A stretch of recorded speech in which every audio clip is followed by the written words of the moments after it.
Hey guys, welcome to the As the Leader Grows podcast. I am your host, Ken Jocelyn, where we are passionate about helping leaders build confidence, gain clarity, and create community.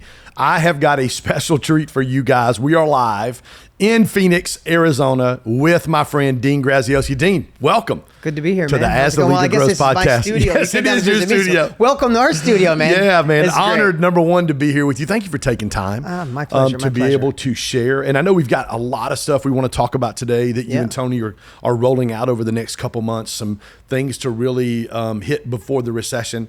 But I got an opportunity to listen to you last week on an Instagram Live. And I literally was fixated on what you were talking about. And there's a lot of entrepreneurs that listen to this podcast. A lot of entrepreneur friends of mine. Carlos Reyes is here with us. Yeah. My buddy Master Jeff is here. You talked last week, you were walking down the street in your hometown, and you talked about being, as a creator, as an entrepreneur, we tend to create things before we think about how we're going to market things. Yeah, just the way our brains work. And you said something in that, because I'm like, oh my God, he's talking just to me. I don't know, there was hundreds of people on there, and I literally felt like there was one, and it was me you were talking to.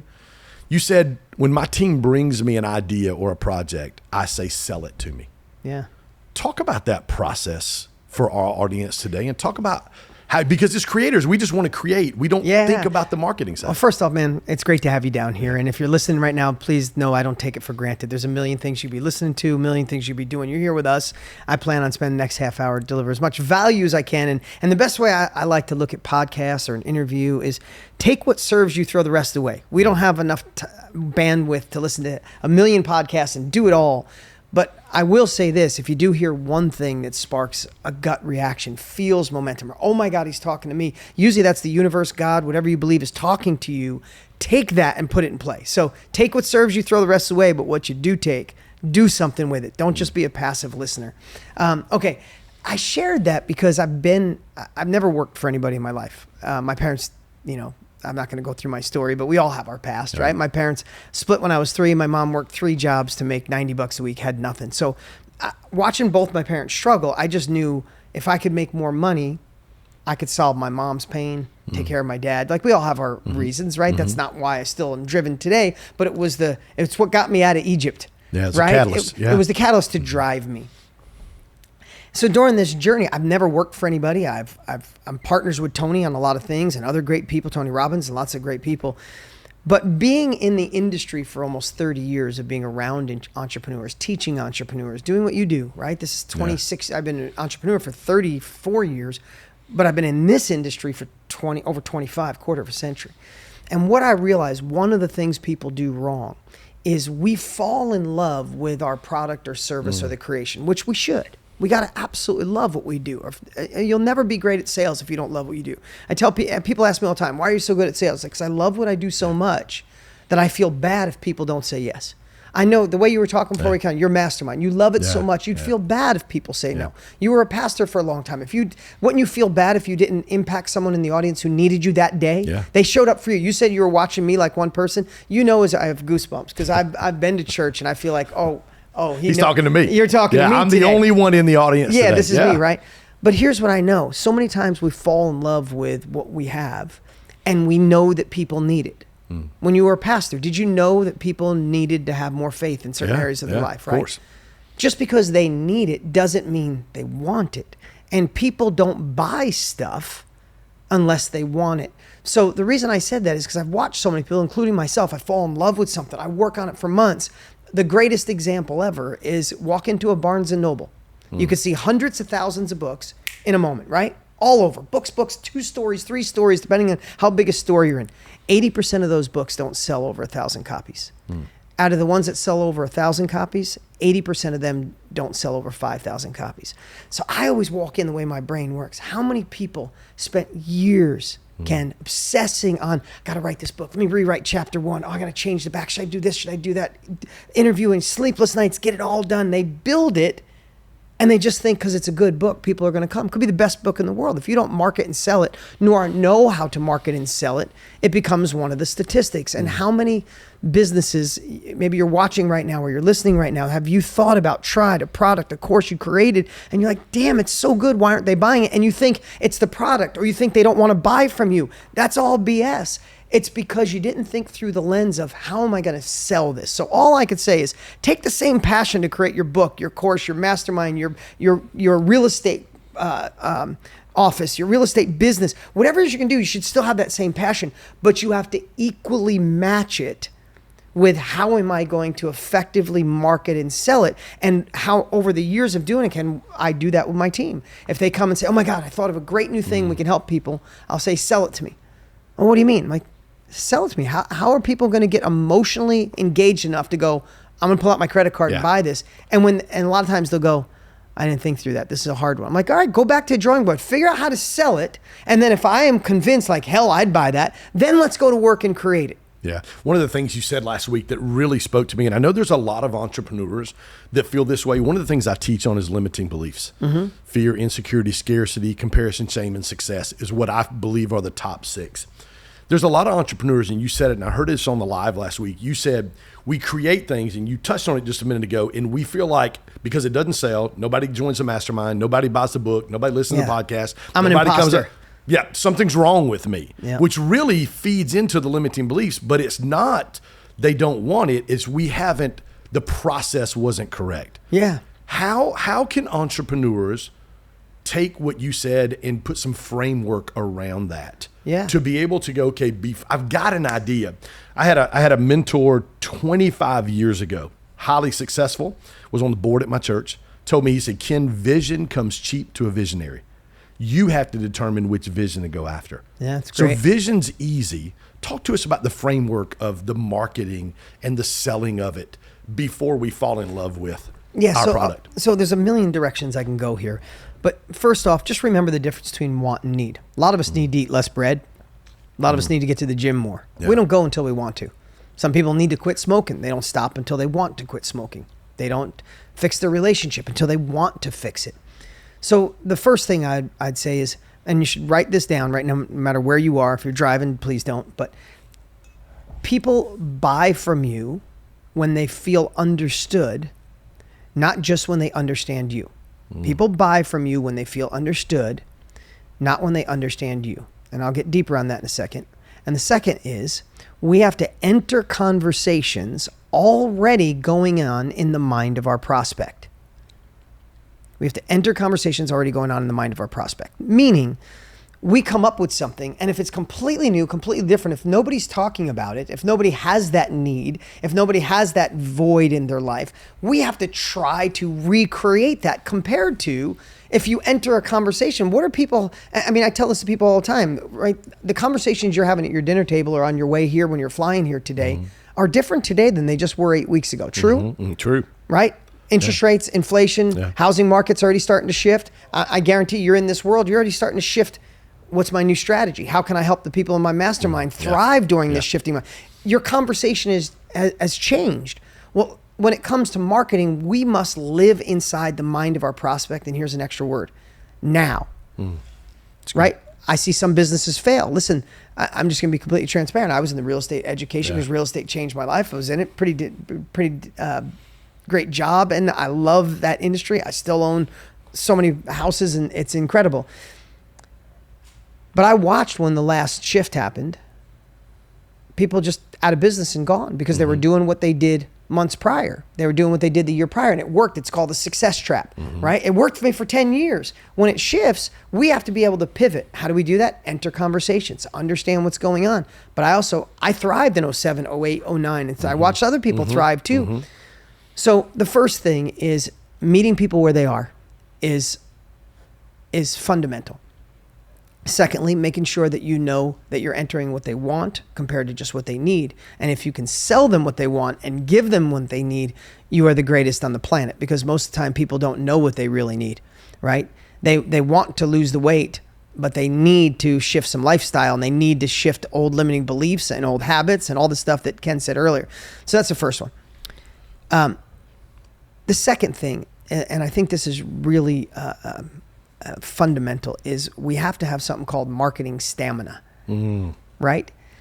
We will and then I want to share one other thing, art versus science. When I say marketing stamina, I really want you to hear this. Somebody will spend a year writing a book, creating a course, creating a workshop, creating a mastermind like you did, obsessing on, oh my God, if I do a mastermind, should I do it in person or do Zoom? No, I'm going to do half in Zoom, half in person. Should I charge 10 grand, 20 grand, 100 grand? Should I teach people who are doing one deal a month, or should I teach people who are doing 100 deals a year to go faster? No, should I teach brand new people how to get into their first deal? Shit. Okay, which one should that be? Oh, and what color should I use? Should I use bright yellows and strong orange? No, I should use black. Where should the logo? What should the name be? I may ask my wife, what's the name going to be? All right, I'm going to write the curriculum of the first one. And you could spend 6 months. You write the curriculum, you lay it out, my audience, and then someone will run an ad on Facebook or an email blast to a friend's list, and it doesn't sell, and you go, oh my God, this thing doesn't work. God, I put all that work and energy into laying out this mastermind. Nobody wants to learn from me. Just what you said before. Man, I haven't been in it long enough. I don't drive a big enough private jet. I don't have a $500,000 watch, man. People just, and then all of a sudden imposter syndrome comes in, self-doubt, whatever you want to call it, fear of not being good enough, right? If you listen to Tony Robbins, what are the core things that if you boil down all fears, it's I'm not good enough or I'm not loved. Yeah, everything boils down to those two things, right? All of that goes down. And then what happens when it doesn't sell is your confidence starts to go down, your courage starts to go down, and then your inner voice goes, we should go back to what we used to do. Yeah. And you give up on you, right? When I look at marketing stamina, and you can use any word you want, is if you're going to put that much work creating the book or the mastermind or the workshop or the real estate business, if you put that much work in the creation, then we have to put that much work or more into the marketing, right? Right. I want to tell you a story. My best-selling book ever is a book called Millionaire Success Habits. I think it's over 1 million copies now, right?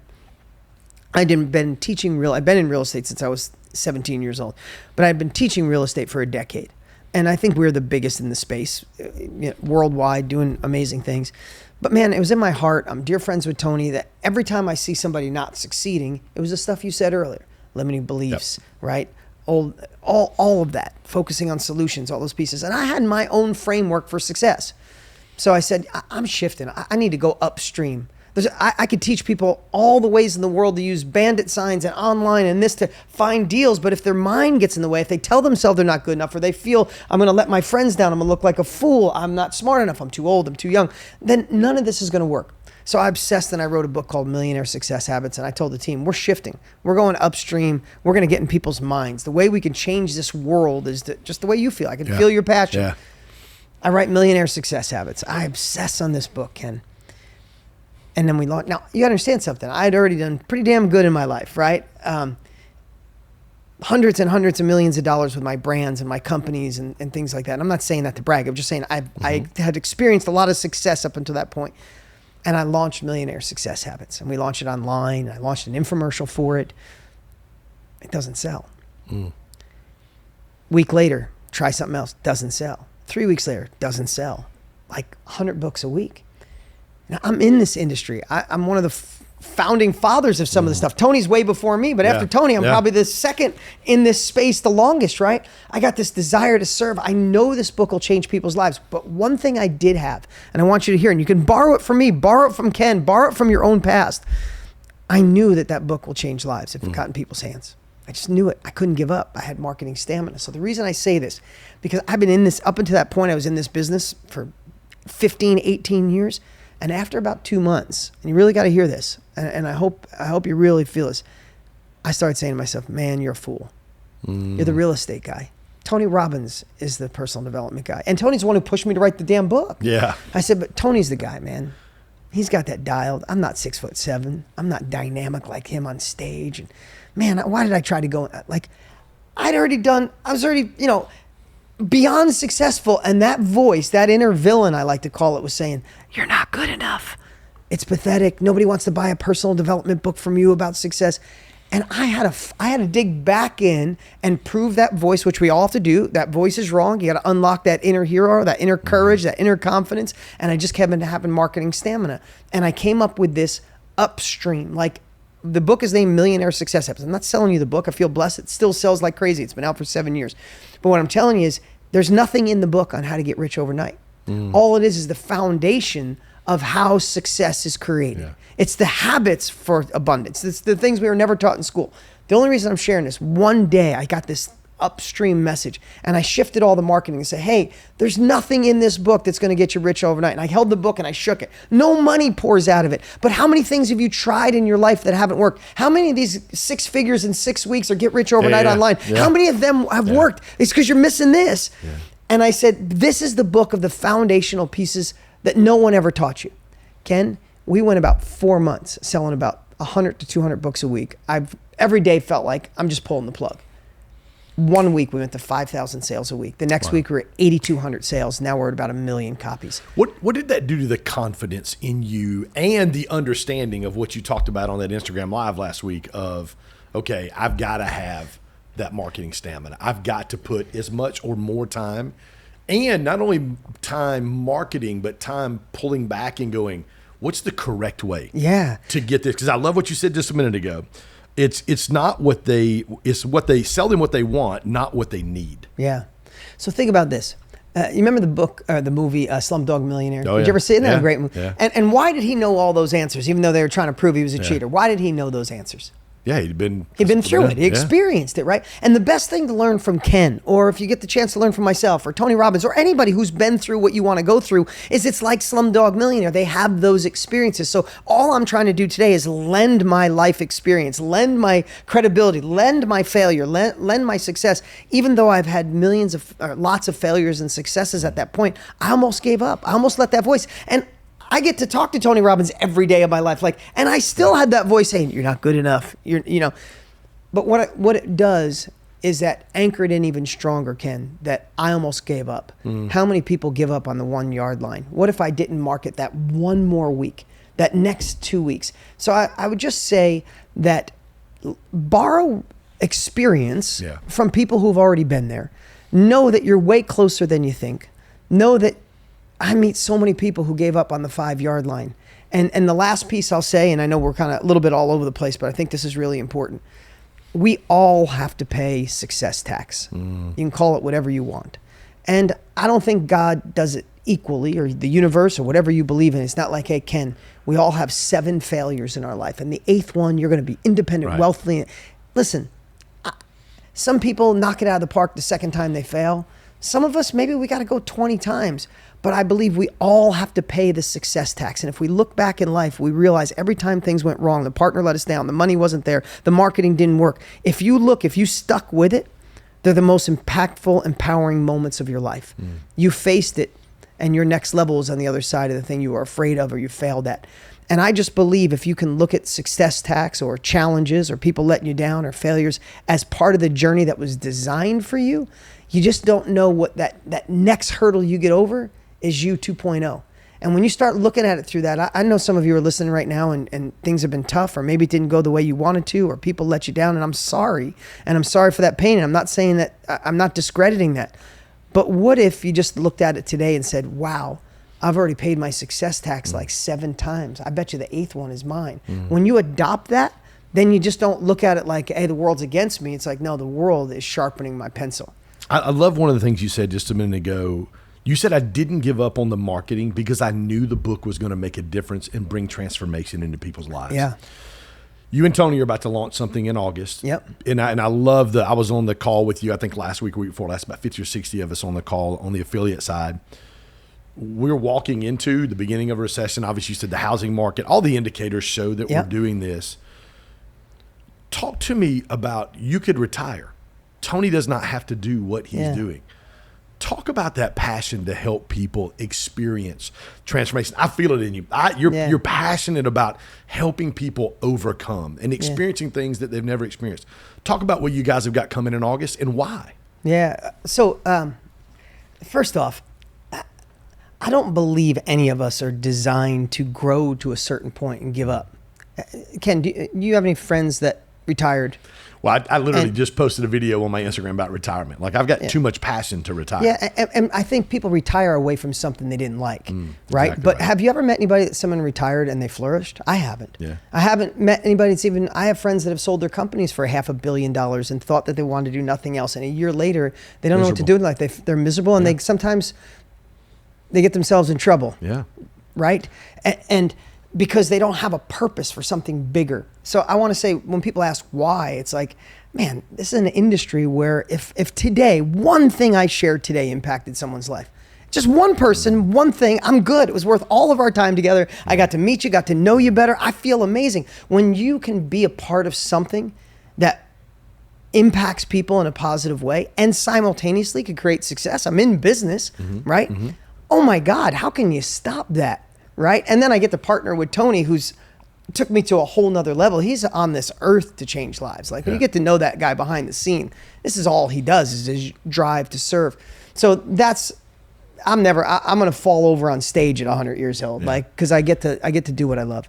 Secondly, Tony and I have been friends for about a decade, and we decided, or maybe it was me that decided, but I didn't want to do business with Tony because I watched so many people pitch him ideas. I'm like, man, we got a pure friendship. I'm not going to mess it up with a business deal. That's just being transparent. But I recognized every time we were together, we talked about self-education. You can name it whatever you want, right? You're a self-educator. You have a mastermind. You're sharing people what you know. You're helping people go faster.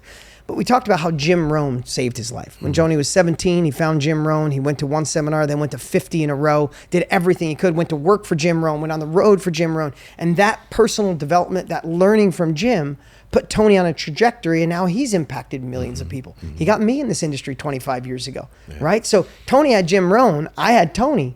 Right? I was doing okay. I was in real estate, but I was a little hosed up and stressed about life. And I bought his course and my life fundamentally shifted. And I even went into that industry of helping people.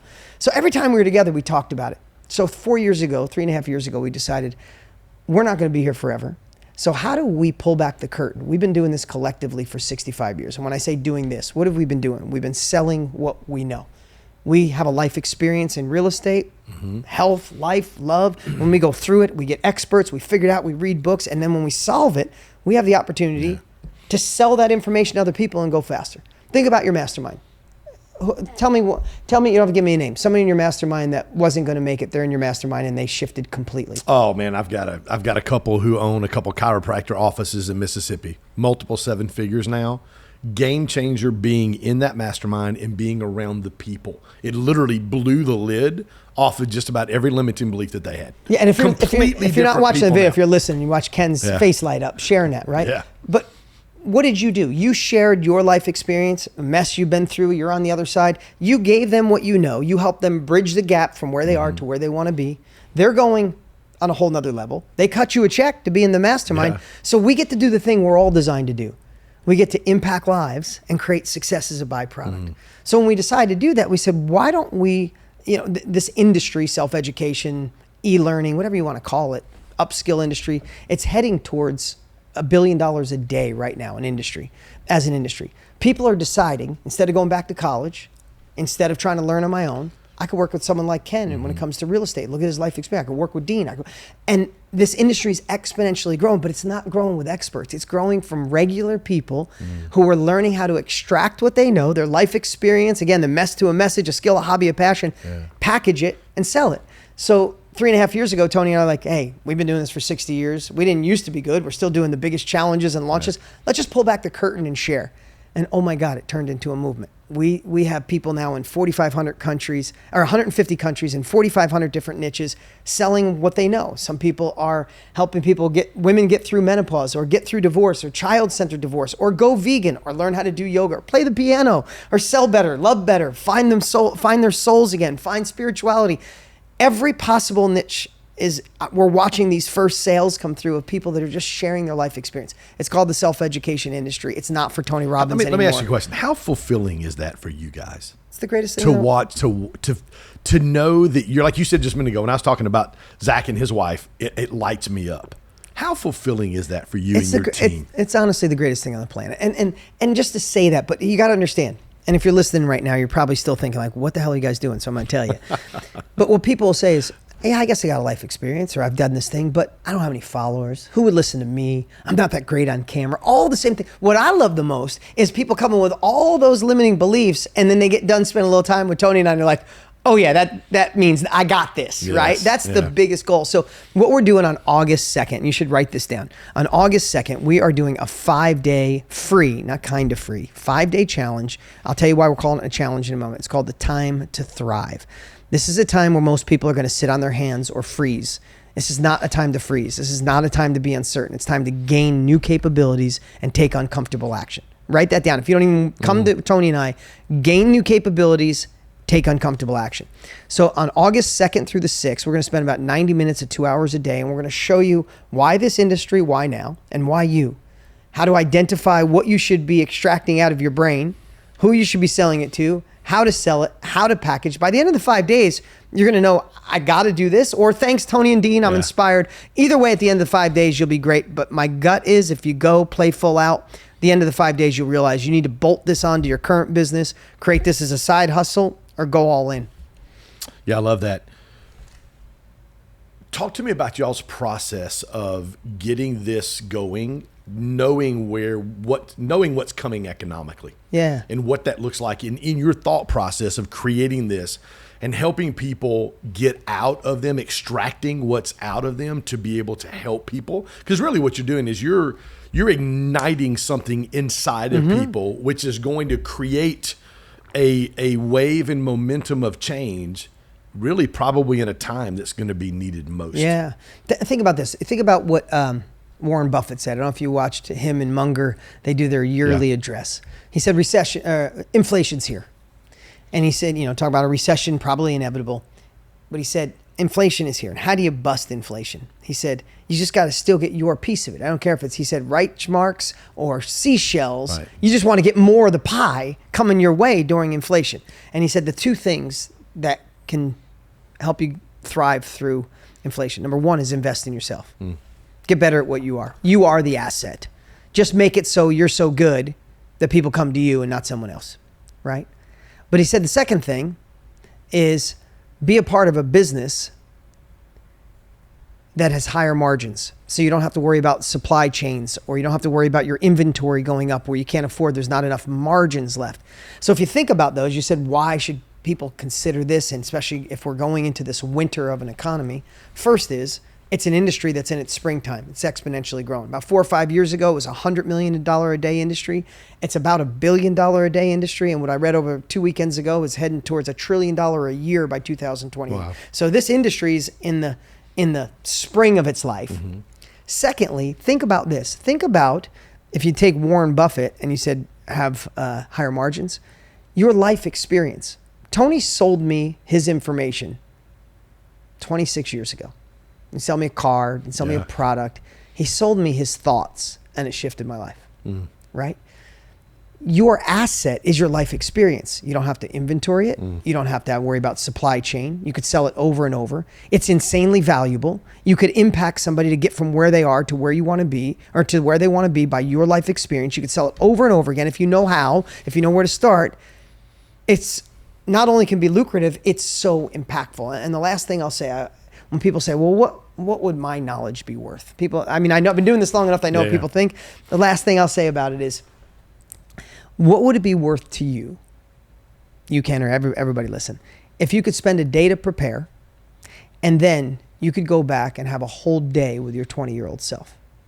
What would that be worth to you? About maybe love in your life, maybe children, revenue, businesses, freedom, courage, confidence, your health. What would it be worth to have a day to prepare and go back and spend a day with your 20-year-old self? Oh, you couldn't put a price tag on right, that. You couldn't couldn't put a price tag on it. And how it would be so valuable. I tell people, if your 20-year-old self didn't want to talk to you, you would tackle them, duct tape them to a chair and say, sorry, bro. You got to listen. This is 25 years from now. You're listening to this, right? When I say that, here's what you got to realize. That same experience that you would teach your 20-year-old self, there's people starting off on day one of something that you have life experience on, and that's how valuable it is to them. And all you got to be in most cases is a chapter ahead, right? If you've sold 5 houses, you bought them, you fixed them, you flipped them. By the time you got to the 5th one, you made good revenue, you did it efficiently, did it effectively, and I've done none. How much would it be worth to me to say, Ken, hey man, I want to do my first deal. How do I do it? You've done 5. Priceless. Yeah, but what if most you've done definitely. 50? What if you've done $2 billion in sales, like, or 2 million, right? The value is so priceless because I think we're designed to say, I got to figure it out on my own, or I got to go through, traditional education. Both of those, we don't have time for those in today's world. Right. I want to find the guy that's already done it and say, just tell me how to do it, man. Right? What do you think is the biggest disconnect in people? Because one of my 5 core values is teachability. We're not only open to feedback, but we actively pursue feedback. Like, it's a constant learning. What would you think? What would you say is the biggest disconnect for people not wanting to do exactly what you just said? I think we've just been programmed a certain way. You go to school, you get your education, and you go to work, right? And what did Einstein say? You start learning the day you forget everything you learned in school. And I'm not knocking school. If you went to school or in the middle of school or you have college, I'm not knocking it.